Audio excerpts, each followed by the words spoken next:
orang Kristen sejak lahir itu, Pastor. Itu kan berarti kan dia jadi Kristen bukan karena dia beriman atau percaya. Berarti harus ada penginjilan ke dalam gereja juga ya. Contohnya saya. Kalau di tengah pandemi seperti ini gimana, Pastor? Banyak orang imannya tergoncang. Mungkin dulu beriman, sekarang kayak tergoncang, bahkan mungkin runtuh imannya. Saya ngomong jujur, tapi saya tidak jujur. Ya. Lain. Itu kalau orang Surabaya bilang, waktu saya usia masih 20 lebih, lutut saya ini sudah ada peradangan. Osteoartritis. Ibadah online membuat iman makin kuat apa makin lemah, Pastor? Makin kuat. Makin kuat. Kok bisa, Pastor?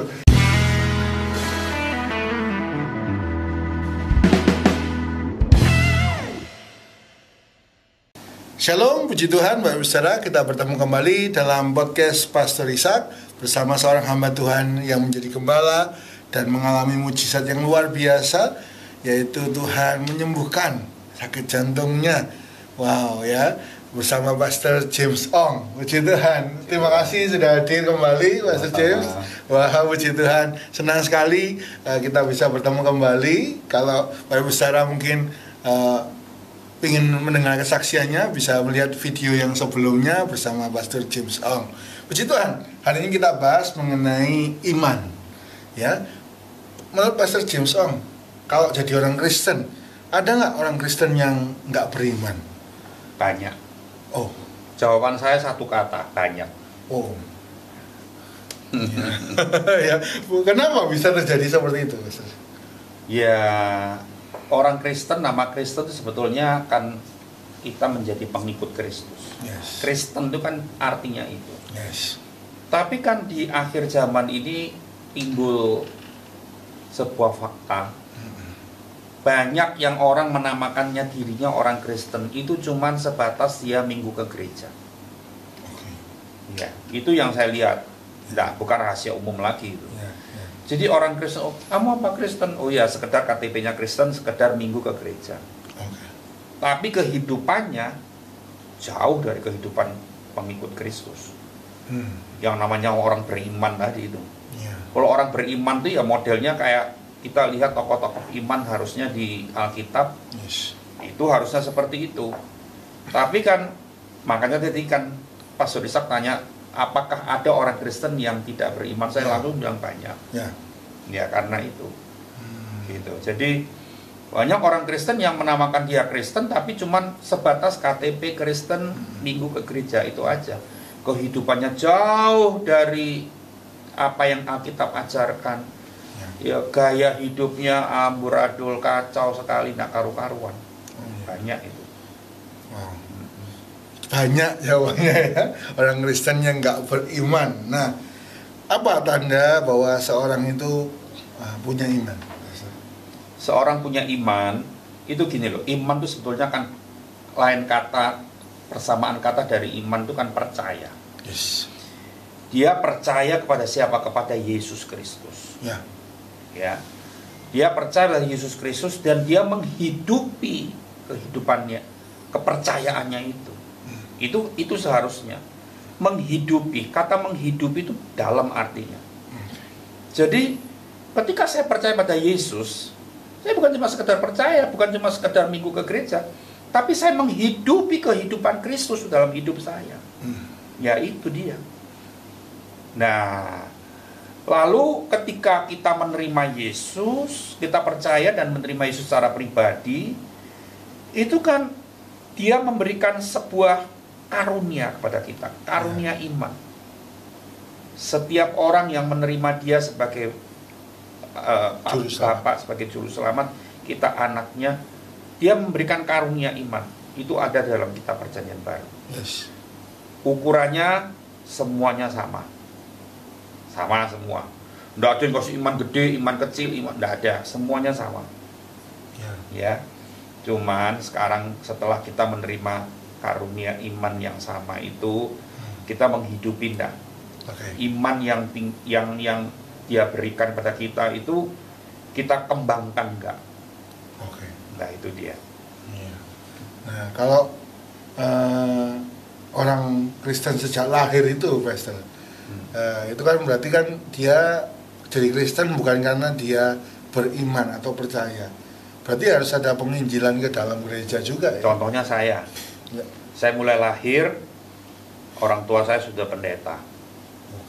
Ya, saya lahir dari kandungan ibu saya, papa mama saya sudah pendeta. Ya. Jadi dari perutnya sudah Kristen saya. Cuma belum bisa ngomong haleluya kan di dalam kandungan. Oh, iya. Ya toh? Dari umur 5 tahun saya sudah diajari puasa. Ya, karena anak pendeta zaman dulu. Iya, iya, betul. Strict banget. Iya, iya, Nggak betul. bisa ini, nggak bisa itu dan sebagainya, harus begini, harus begitu. Jam 5 pagi harus bangun doa pagi di gereja. Umur 5 tahun. Iya. Mulai kecil, mulai TK itu sudah diajari persepuluhan. Mulai kecil, mulai lahir sudah Kristen. Iya. Tapi memang jujur, saya tidak pernah ketemu Tuhan secara pribadi. Iya. Ya kehidupan saya ya dididik Kristen ya sudah gitu aja rutinitas. Iya. Tapi tidak pernah kehidupan saya tidak pernah mencerminkan kehidupan Kristus. Saya egois, saya ini sombong, Iya. ya toh. Saya ini apa namanya tidak peduli sama orang, tidak punya kasih, tidak punya kemurahan, murah hati. Jauh dari itu. Tapi puji Tuhan, Yes. ketika saya SMA, saya sudah dewasa, saya mulai ketemu Tuhan di sebuah retreat anak remaja zaman dulu. Yes. Ketemu Tuhan. Dan setelah saya bertemu Tuhan secara pribadi, kehidupan saya berubah. Kehidupan saya berubah. Jadi kalau Pastor Ishak tanya bagaimana kalau kita lahir dari orang tua Kristen, dari lahir Kristen, ya sebetulnya lebih mudah sebetulnya. Saya dari kecil sudah dididik dalam ajaran Alkitab kan harusnya. Tapi juga itu bukan menjamin. Iya, betul. Kan seperti saya ini juga seperti itu. Nah, menjamin. Wow. Jadi kehidupan yang beriman. Kesaksian yang luar biasa ya. Walaupun dari kandungan kita ini Kristen, tapi kita harus mengalami perjumpaan pribadi. Sehingga iman kita ini murni ya, bahasanya fokus sama Tuhan. Nah, kalau di tengah pandemi seperti ini gimana, Pastor? Banyak orang imannya tergoncang. Mungkin dulu beriman, sekarang kayak tergoncang, bahkan mungkin runtuh imannya. Gini, Pastor Ishak, saya dulu sebelum ada masa pandemi, sudah berapa tahun yang lalu, saya sudah selalu ngajar jemaat. Saya selalu bilang begini, kita ini sudah jadi orang yang percaya Yesus, ya. Dan ketika kita percaya dan menerima Yesus sebagai juru selamat, saya tadi bilang kita menerima karunia iman. Iman itu dikaruniakan. Ya, betul. Nah, saya bilang waktu masa-masa normal dulu, masa-masa lancar, masih semua baik-baik, tidak ada pandemi gini. Saya bilang ini masa baik-baik gini, ayo fokus menumbuhkan imanmu ini, yang sudah dikaruniakan Tuhan ini. Kamu kan percaya sama Tuhan, hidup dipercayamu sama Tuhan ini. Bukan cuman puas minggu ke gereja, puas cuman kalau makan berdoa, bukan cuman begitu. Tapi kita dengan karunia iman yang Tuhan kasih ini, kita mau buat apa ini? Karena ini iman ini senjata loh sebetulnya. Senjata yang ampuh, dahsyat. Bayangkan ini bisa memindahkan gunung apa enggak ampuh itu. Tapi kan banyak orang Kristen karena enak, lancar, semua jaya, dia tidak mengembangkan imannya. Ya kan? Kita tidak tahu kapan masa sulit itu terjadi. Betul. Siapa nyangka 2020 tiba-tiba ada pandemi secara mendadak. Semua orang banyak kena PHK, gaji dipangkas, terus omset turun, perdagangan tutup dan sebagainya. Nggak ada yang nyangka. Betul. Makanya tadi ketika Pastor Ishak tanya, bagaimana di masa pandemi ini banyak iman yang runtuh, memang banyak. Kenapa? Karena di masa-masa normal kita tidak concern untuk menumbuhkan, mengembangkan iman. Ya, kalau pada waktu masa normal orang Kristen tahu iman ini harus dikembangkan, akhirnya terus berkembang semakin gede, semakin dahsyat. Kan gini, Alkitab tuh memang begini, iman itu sebiji sesawi, ya lah besarnya. Ya, kan ada kata-kata kalau ukurannya sebesar biji sesawi, itu bisa memindahkan gunung. Ya. Tapi ada satu ayat lagi, iman itu harus berkembang, bertumbuh, Ya. sehingga menjadi sebuah pohon yang besar, ada di Ya, Matius. betul. Sehingga burung-burung bersarang di Ya. dalam pohon, di atas pohon itu. Jadi iman tuh harus gede, iman tuh harus berkembang. Nah, kalau iman berkembang di masa sulit ini, iman yang ngatasi semuanya, nggak gampang runtuh. Ya. Ini masalahnya. Ketika banyak orang Kristen, ketika semua baik-baik, dia nggak ingat menumbuhkan iman. Ya, Tidak ingat menumbuhkan iman. nggak pikir di situ. Iya, betul.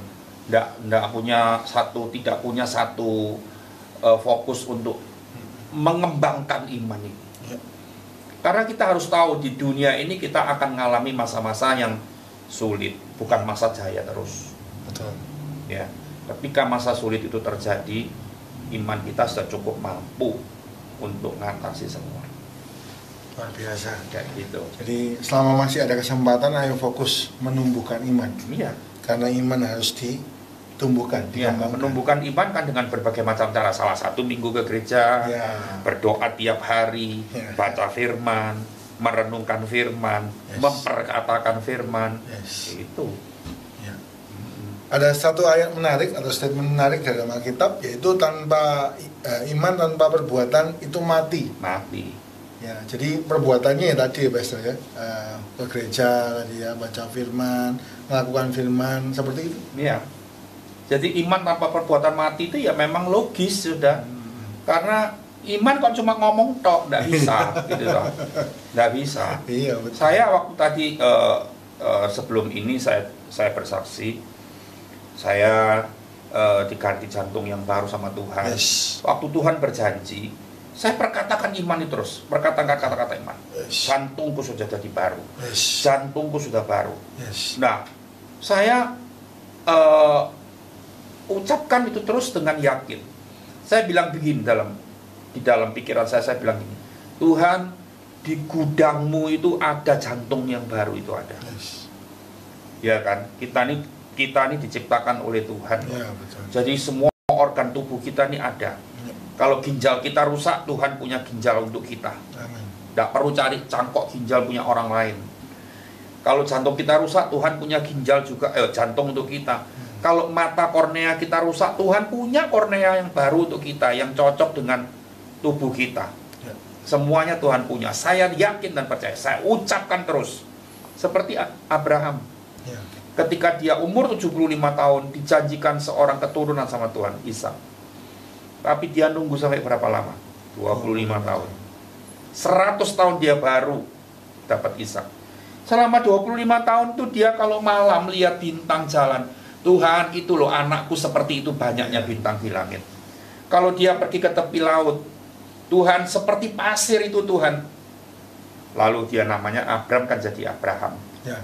Abram kan artinya bapak yang perkasa. Kalau Abraham artinya bapak orang percaya, Ya. bapak orang beriman.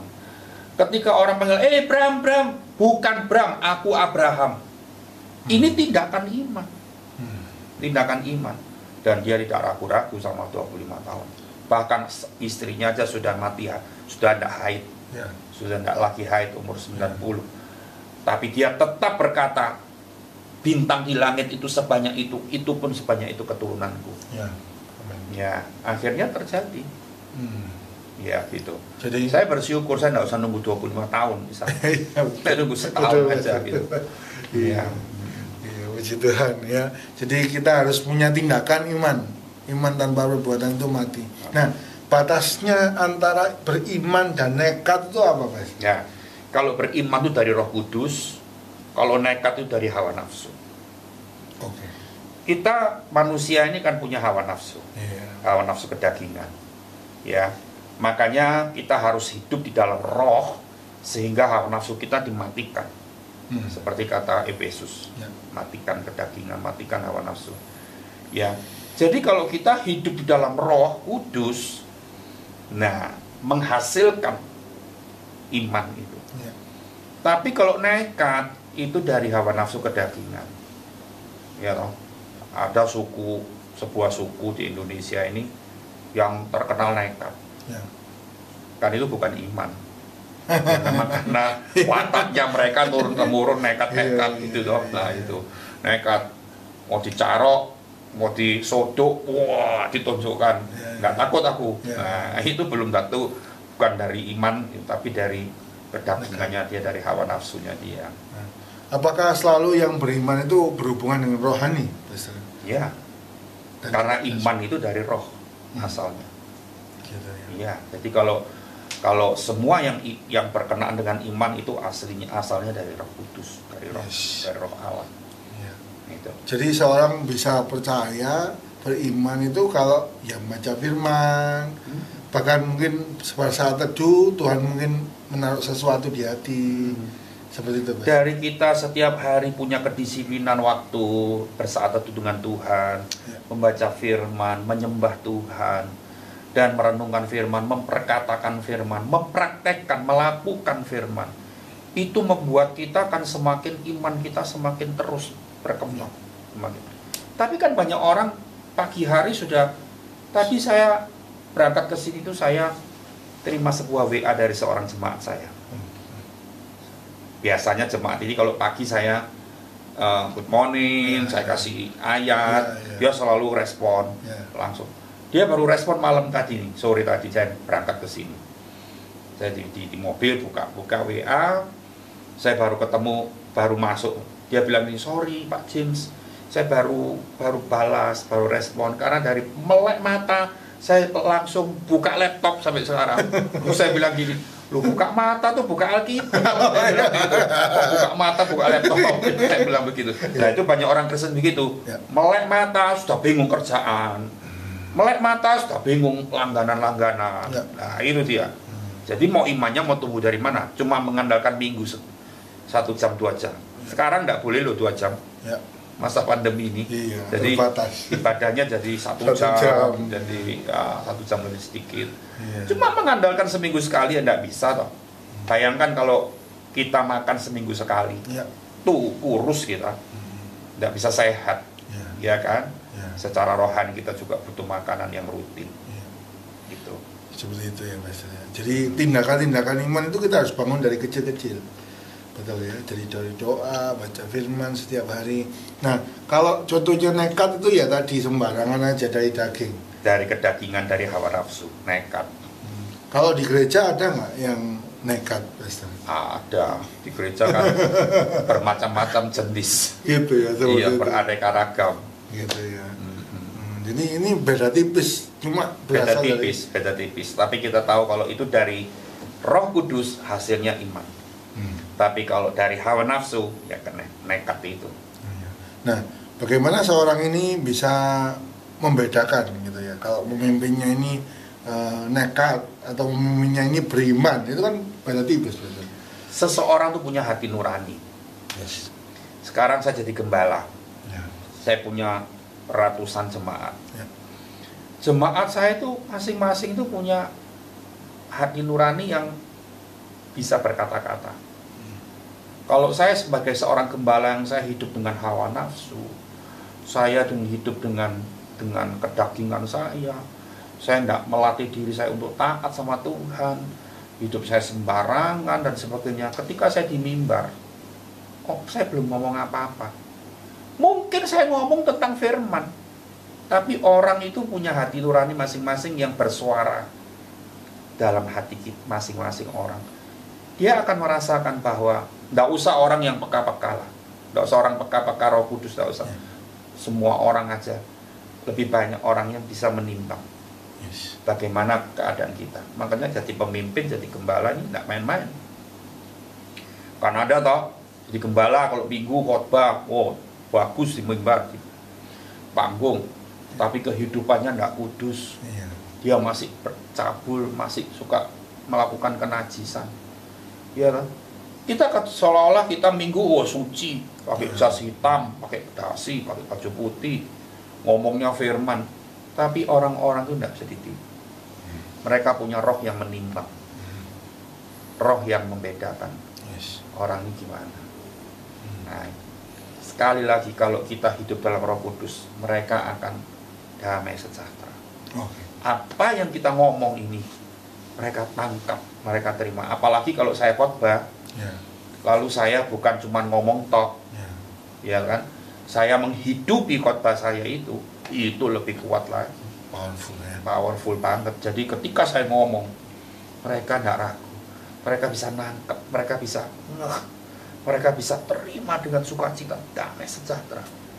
Tapi kalau saya ngomong tok, saya ngomong jujur, tapi saya tidak jujur, lain. Itu kalau orang Surabaya bilang itu, waduh, mereka nolak itu dalam hatinya.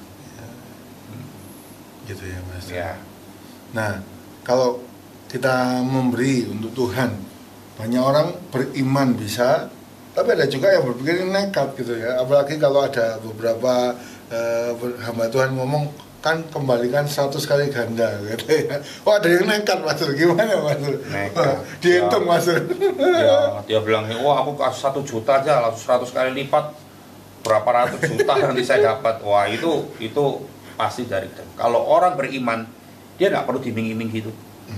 Dia memberi untuk Tuhan tanpa imbalan pun. Aku dengan sukacita memberi untuk Tuhan, karena dia layak terima semua yang kita lakukan. Itu seharusnya kita begitu. Kita mau berbuat baik sama orang, nggak usah diiming-iming. Kamu nanti dapat habis menua, habis menabur kamu akan. Nggak perlu.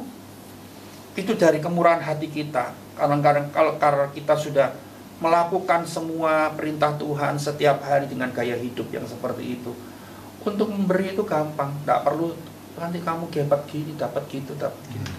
Nah, itu membuat orang Kristen akhirnya salah kaprah, ya kan, bilang nekat itu, nggak punya uang langsung uang buat hidup sebulannya dikasihkan semua, dipikir nanti langsung dapat. Nah, itu nanti akhirnya tambah kecewa. Kecewa, nggak dapat apa-apa, nggak bisa makan, keluarganya kelaparan, marah-marah sama Tuhan, menghujat Tuhan. Banyak itu orang gitu. Berarti itu juga hamba Tuhan harus hati-hati, Pastor, ya. Memberi pengertian kepada domba-domba Tuhan itu nggak main-main loh. Jangan sampai Tuhan menilai kita jadi hamba Tuhan yang menyesatkan domba-domba. Karena seorang gembala itu diberi tanggung jawab untuk bawa domba-domba ini ke rumput yang hijau, ke air yang tenang. Itu dia. Gitu. Jadi ini banyak sekali di sosial media sekarang bahas tentang seperti ini ya. Banyak mungkin hamba Tuhan mengarahkan kok ke sana ngarahkannya gitu ya, ke arah tadi itu mungkin banyak efeknya jadi nekat, Pastor. Nah, menurut Pastor James, kita harus sebagai orang Kristen, filternya itu kita harus banyak baca firman atau menghafal atau bagaimana? Kita belajar dari firman itu kita sudah bisa. Firman itu sebagai filter kita. Jadi firman itu kan kita tahu kehidupan Kristus seperti itu. Karakter Yesus seperti itu. Dan itu yang harus menjadi pedoman hidup kita. Kita tidak usah berpedoman dengan manusia. Kecewa pada satu hari. Tapi kalau kita berpedoman dengan kehidupan Yesus secara nyata, itu kita akan bisa melakukan apa yang Tuhan mau dalam hidup kita. Jadi kita banyak baca firman itu iman tumbuh. Kalau banyak dengan orang nekat, nekat tumbuh, betul ya, Mas? Alkitab itu jangan cuma dibaca. Tadi saya bilang diperkatakan. Itu dahsyat banget. Di khotbah saya yang tentang kehidupan orang Kristen belum tentu beriman. Itu saya ada artikel di situ yang tengah-tengah khotbah saya membaca sebuah universitas di Boston, di Amerika. Itu dokter siapa saya lupa memberikan uraian di sana. Saya baca waktu itu. Saya bacakan waktu saya khotbah. Itu kalau kita memperkatakan firman, itu membuat tubuh kita ini sehat. Sel-sel yang mati, yang sudah tidak baik itu akan bergetar. Itu dahsyat loh. Itu diakui di seluruh dunia oleh universitas yang bukan universitas kecek-kecek, Universitas Boston. Itu yang bergengsi. Seorang profesor doktor itu memberikan survei seperti itu. dan menulis artikel gitu. Ya. Karena suka memperkatakan firman. Ya, saya perkatakan. Setiap hari saya perkatakan firman. Kalau saya butuh sesuatu, saya perkatakan firman. Ya. Saya bukan Tuhan minta ini, Tuhan minta itu, enggak. Kalau saya sakit, bukan sakit, namanya sakit kan bukan cuma sakit jantung aja. Ya toh. Dulu saya pernah sakit lutut saya. Waktu saya usia masih 20 lebih, lutut saya ini sudah ada peradangan. Osteoartritis. Saya ke Singapura, saya periksa, ternyata bukan keropos tulang, bukan osteoporosis, tapi osteoartritis, radang persendian. Nah, saya minum obat. Obat itu dari Australia. Bagus. Obat untuk lutut itu di Wasaratum kan banyak. Ya. Tapi itu tidak dijual di sana, ada dijual di satu toko di Jagalan, Ya. Surabaya. Nah, saya minum itu terus. Pada satu hari lumayan. Satu dos gini isinya berapa? Harganya 4.500.000. Saya sudah minum banyak. Tapi pada satu hari saya beli, barangnya kosong. Dan toko itu bilang 2-3 bulan lagi baru datang. Ketika datang, saya ditelepon, kok ini obatnya sudah datang? Ya. Oh ya. Saya mau beli 5 dos Ya. sekaligus supaya nanti untuk kedepannya aman. Saya sudah panggil karyawan saya di kantor, saya sudah kasih duit untuk pergi ke sana ambil obat. Ya. Tiba-tiba Roh Kudus berbicara sama saya, nggak usah beli. Tak ambil lagi duitnya, kita nggak usah wes. Karyawan saya tuh ketenggengan. Iya. Oh, disuruh beli kok nggak jadi. Ya tapi saya ikuti aja suara Roh Kudus. Akhirnya mulai detik itu saya nggak pernah minum obat itu. Tapi Tuhan menyembuhkan lutut saya. Naik turun tangga. Usia saya nggak tambah muda. Usia saya tambah tua. Rumah saya, kamar saya di lantai 2. Gereja saya naik lantai 2, kantor saya naik lantai 3. Ya. Tapi semuanya sehat. Banyak cerita kesembuhan, banyak cerita mujizat yang saya alami dalam kesehatan saya. Tapi saya perkatakan terus. Tulang-tulangku sehat, persendianku tidak ada yang radang, tidak ada yang infeksi, pembuluh-pembuluh darah, syaraf-syaraf semua sehat. Pagi-pagi saya selalu ngomong begitu. Tidak ada rematik, tidak ada apa, macam-macam. Disebutkan semua ya. Ya yang ingat aja. Memperkatakan firman itu sangat dahsyat hasilnya. Bukan cuma membaca. Apa yang kita baca kita perkatakan. Kan semua janji-janji Tuhan di sini. Iya, betul. Allahku akan memenuhi segala kebutuhanku menurut kekayaannya dalam kemuliaan dalam Kristus. Di masa pandemi, di masa sulit ini banyak kebutuhan yang tidak terpenuhi. Ngomonglah itu, nanti urusannya Tuhan mau berikan melalui apa? Dengan cara yang ajaib. Tuhan punya 1001 macam cara. Saya percaya dan itu memang terbukti sudah. Punya segala macam hikmat untuk memberkati kita. Luar biasa. Jadi hari ini kita harus tahu ya, orang Kristen nggak semua beriman, tapi kita harus menumbuhkan, mengembangkan apa yang sudah kita punyai, yang diberikan Tuhan. Iman waktu kita percaya. Kita menerima Dia sebagai juru selamat. Yes, betul ya. Jadi punya iman kita kembangkan dengan bertindak, misalnya berkatakan firman, melakukan firman, yang mungkin juga dalam persekutuan. Wow, puji Tuhan. Jadi bedanya nekat sama iman sekali lagi itu adalah iman asalnya dari Roh Kudus, nekat dari hawa nafsu kedagingan. Yes. Jadi kita harus dari Roh Kudus, kita hidup bersama Roh Kudus. Wow, puji Tuhan ya. Nah, rapid question, sebagai penutup, ibadah online membuat iman makin kuat apa makin lemah, Pastor? Makin kuat. Makin kuat. Kok bisa, Pastor? Saya 9 bulan tidak beribadah, beribadah di rumah. Saya nonton TV bersama anak-anak saya di rumah selama 9 bulan. Saya tidak lemah iman saya. Bukan karenanya pendeta. Punya jemaat banyak juga yang mereka tetap semangat, tetap kuat. Justru banyak kesulitan, banyak tantangan halangan. Wah, mereka tidak pernah putus asa Yes. dari ibadah-ibadah online. Saya ngaku, saya bukan orang yang cengeng sebetulnya. Tapi selama 9 bulan kali 4 ibadah, atau kali kadang-kadang 1 bulan 5 kali, Ya. berapa puluh kali. Setiap kali beribadah itu, walaupun itu saya sendiri yang khotbah atau ada hamba-hamba Tuhan kadang di online itu, Ya. saya selalu nangis di situ. Saya selalu dijamah Tuhan, padahal saya bukan orang yang cengeng. Ya. Tapi kalau saya kena hadirat Tuhan, saya tidak tahan. Ya. Jadi selama online 9 bulan, saya tidak ngalami kelemahan iman sama sekali. Walaupun banyak hantaman ini dan itu yang terjadi di masa pandemi ini, saya bersyukur Yes. melalui ibadah online. Tapi kan banyak orang Kristen yang di waktu ibadah online dilakukan, dia ikut ibadah online, jadi lesu, Ya. jadi loyo. Iya, betul. Ya kenapa? Karena dia menganggap belum saya menganggap, masa bisa sih online, masa bisa sih menggantikan yang offline, gitu kan, onsite. Nggak enak, gitu kan. Belum sudah ngomong nggak enak. Ya. Belum sudah ngomong, alah mana ada hadirat Tuhan kalau di rumah kita masih. Ya sudah, belum sudah dibatasi, dipagari dengan gitu, ya sudah, memang nggak ngalami apa-apa dia. Terjadilah sesuai imannya. Naming yang dia alami kejenuhan, dia alami kebosanan. Ya toh. Iya. Jadi itulah yang, kalau Pastor Ishak tanya ibadah online, itu tadi apa? Semakin kuat imannya atau semakin lemah? Semakin kuat.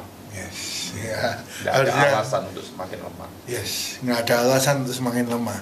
Harusnya kita semua semakin kuat. Ya. Ya. Malah cobaan membuat kita dekat sama Tuhan. Tuh. Yang kedua, hamba Tuhan pernah lemah iman juga atau tidak pernah? Pernah. Pernah. Manusia kan, Ya. hamba Tuhan itu masih hidup dalam darah dan daging. Kadang bisa mengalami kelemahan, tapi cepat bisa kembali lagi. Yes. Ya. Kadang bisa lesu karena banyak hantaman dari kanan kiri, Ya. masalah ini, masalah itu. Kadang-kadang bisa rodok loyo, gitu toh. Tapi segera kita punya kekuatan untuk bangun kembali, Lagi. tidak sampai jatuh tergeletak. Yes. Ya, semangat. Yang ketiga, rajin beribadah, tanda iman yang kuat apa tidak? Rajin beribadah itu salah satu penyebab iman kita kuat, Ya, bukan tanda. bukan tanda ya. Jadi rajin beribadah, banyak orang rajin beribadah tapi imannya tidak ada apa-apanya. Ya. Ya, tapi salah satu yang membuat iman kita terus kuat melalui ibadah itu. Apakah itu berhubungan sama motivasi datang ibadah? Ya, jadi motivasi datang ibadah harus benar. Iya. Kita cari Tuhan, kita mau merayakan kemenangan bersama Tuhan, mau bersukacita, mau mengucap syukur, jangan Cari yang lain. alasannya ke gereja supaya diberkati lah, itu dia. Iya, iya. Banyak orang Kristen takut kalau tidak ke gereja nanti tokonya sepi, Ya. gitu kan. Takut tidak ke gereja nanti anaknya tidak naik kelas, tokoku tidak diberkati. Wah, itu salah. Salah.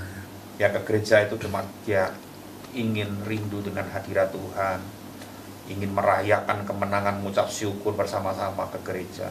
Yes. Dapat apa, tidak dapat apa, pokoknya hatinya semangat cari Tuhan. Ya. Itu iman yang benar, maksudnya motivasi yang benar. Puji Tuhan. Pesan terakhir untuk semua yang mendengar, bagaimana kalau ada orang Kristen yang tidak beriman, atau bagaimana kita menumbuhkan iman? Kalau kita mendapati seorang Kristen yang tidak beriman, jangan dihakimi. Jangan dihakimi. Dia akan semakin jatuh iman. Ya, teman. Kamu gini, kamu gitu, kamu cari orang Kristen mana hasilnya gini. Itu penghakiman, tidak boleh. Ya. Sebetulnya kalau kita lihat ada orang Kristen yang tidak beriman, kita harus peluk dia, rangkul dia dalam tanda kutip. Maksudnya itu kasihi dia, gitu. Harus dikasihi orang seperti itu. Jangan dibicarakan, jangan dihakimi dan sebagainya. Sambil dibimbing, dituntun dalam iman yang benar kepada Tuhan. Yes. Pasti dia akan menjadi seorang Kristen yang semakin tumbuh imannya. Amin. Amin. Amin. Untuk pesan yang merasa ibadah online kurang mantap, gimana pesannya? Pesan saya untuk setiap saudara yang merasa kurang mantap dalam ibadah online, Jangan membatasi bahwa ibadah online itu sesuatu yang nggak ada apa-apanya. Ya, memang kalau kita ini, saya jujur katakan, ibadah onsite di gereja itu punya keunggulan sendiri. Karena ketika kita beribadah bersama-sama itu ada persekutuan orang kudus. Itu penting.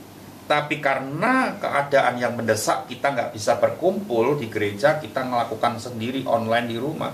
Itu pun hadirat Tuhan bisa menjamah kita, bisa bekerja sama seperti kita di gereja. Cuman kalau di rumah kita nggak dapat momen persekutuan orang kudusnya, nggak dapat. Nah itu dia. Tapi ingat, sebagai anak-anak Tuhan, kalau kita belum bisa beribadah di gereja, pakailah ibadah online, dan lakukan sungguh-sungguh, jangan main-main. 1 jam, 1,5 jam di rumah menghadap TV atau menghadap handphone, menghadap laptop. Lakukan dengan sungguh-sungguh, jangan pusing dengan main-main macam-macam. Ada telepon pun jangan usah diangkat. Ya toh, kusuk beribadah pada Tuhan, sediakan waktu yang terbaik, hati yang terbaik. Lakukan ibadahmu seperti kau lakukan di gereja, pasti kau alami sesuatu. Terakhir, Pastor, ini timbul dalam pikiran saya. Apakah memang beriman ini ditunjukkan dengan kesungguhan, berarti ya? Kalau orang itu halangannya apapun, kalau punya kesungguhan itu bisa. Memang kesungguhan itu penting. Keseriusan kita dengan Tuhan itu penting. Jadi jangan nganggap hal urusan dengan Tuhan ini sebagai urusan yang keberapa, tapi utamakan. Karena urusan dengan Tuhan yang kalau kita taruh di yang pertama, firman Tuhan di Matius 6:33, kalau kita mencari kebenaran, itu semua ditambahkan oleh Tuhan. Kalau kita letakkan Tuhan di urusan yang di tempat yang pertama dalam hidup kita, semua akan Tuhan kerjakan. Tidak usah khawatir. Amin. Ya. Yes, puji Tuhan, menjadi berkat buat kita ya. Bila kita punya kesungguhan. Ada orang Kristen yang tidak beriman, ada banyak, bahkan kata Pastor James, bila hari ini kita jadi orang Kristen yang beriman, yang menumbuhkan iman, bahkan sungguh-sungguh, ya. Bukan nekat, tapi dipimpin Roh Kudus. Puji Tuhan. Mari kita sama-sama berdoa. Bapa, kami datang kepadamu bersama semua yang mendengar hari ini. Bila kami semua, Tuhan, menjadi orang Kristen yang punya iman. Jangan sampai iman kami tidak ada atau tidak beriman. Tumbuhkan iman kami, Tuhan. Biarlah kami semua boleh serius mencari Tuhan, menempatkan Tuhan pada posisi pertama dalam hidup kami, apapun rintangan kami. Kami percaya kami boleh terus beribadah dan mengasihi Tuhan, dan firman-Mu terjadi, Matius 6:33, saat kami mencari kerajaan Allah dan kebenarannya, semua ditambahkan. Biarlah kami tidak terbalik, Tuhan, mencari berkat, tapi kami mencari sumber berkat, yaitu Tuhan Yesus Kristus. Kami beriman kepadamu, Tuhan. Terima kasih. Berkati hamba-Mu, Pastor James Ong, yang sudah berbagi, yang sudah menjawab setiap apa yang mungkin kami tanyakan. Kami bingung, Engkau berkati Pastor James Ong bersama keluarga dengan sehat, panjang umur, dengan berbahagia. Apa yang dilakukan pelayanannya berkenan kepada Tuhan. Tuhan berkati semakin lebar, semakin luar biasa untuk kemuliaan nama Allah. Terima kasih Tuhan. Kami berdoa untuk siapa yang mendengar, yang sakit kiranya Tuhan sembuhkan, yang menghadapi jalan buntu Tuhan buka jalan, khususnya yang mengalami stagnasi rohani. Mungkin kami stuck, kami mungkin bingung kemana.